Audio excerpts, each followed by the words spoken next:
সকাল থেকে শুরু হয়েছে আসন্ন পবিত্র ঈদুল ফিতর উপলক্ষে বাংলাদেশ রেলওয়ের আন্তনগর ট্রেনের অগ্রিম টিকিট বিক্রি। এবারও শতভাগ অগ্রিম টিকিট অনলাইনে বিক্রি হবে। টানা 7 দিন চলবে আগাম টিকিট বিক্রি কার্যক্রম। বৃহস্পতিবার বাংলাদেশ রেলওয়ের মহাপরিচালক আফজাল হোসেন জানান, 24 মার্চ থেকে শুরু হবে ঈদুল ফিতরের যাত্রা। ঈদে মোট 5 জোড়া ঈদ স্পেশাল ট্রেন চলবে। এছাড়াও বেশ কয়েকটি রুটে বিশেষ ট্রেন চালানো হতে পারে বলেও জানান তিনি। ঈদ যাত্রায় এবার প্রতিদিন ঢাকা থেকে 35,315টি অগ্রিম টিকিট বিক্রি করা হবে।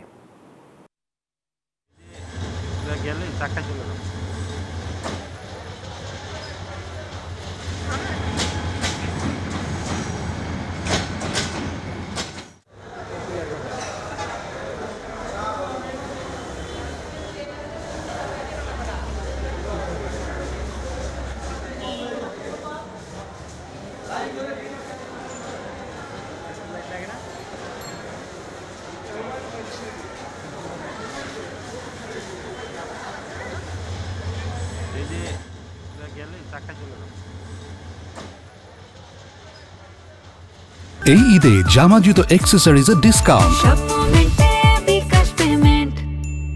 সুমন, এবারও তো অনলাইনেই সব টিকিট বিক্রি হচ্ছে। এখন পর্যন্ত কত শতাংশ অগ্রিম টিকিট বিক্রি হয়েছে বলে জানতে পেরেছেন? ধন্যবাদ আপনাকে। আপনারা জানেন যে আজ থেকে কিন্তু এই 33,315টি টিকিট বিক্রি শুরু করেছে, প্রতিদিন দেয়া হবে। আমরা স্টেশন মাস্টারের সাথে কথা বলেছি কিছুক্ষণ আগেই, তিনি যেমনটি জানিয়েছেন 10টা পর্যন্ত কিন্তু 85% টিকিট বিক্রি শেষ হয়ে গিয়েছে। ফলে আমরা বলতে পারি যে এখন ঠিক এই পর্যন্ত প্রায় শতভাগ টিকিট বিক্রি হওয়ার সম্ভাবনা রয়েছে।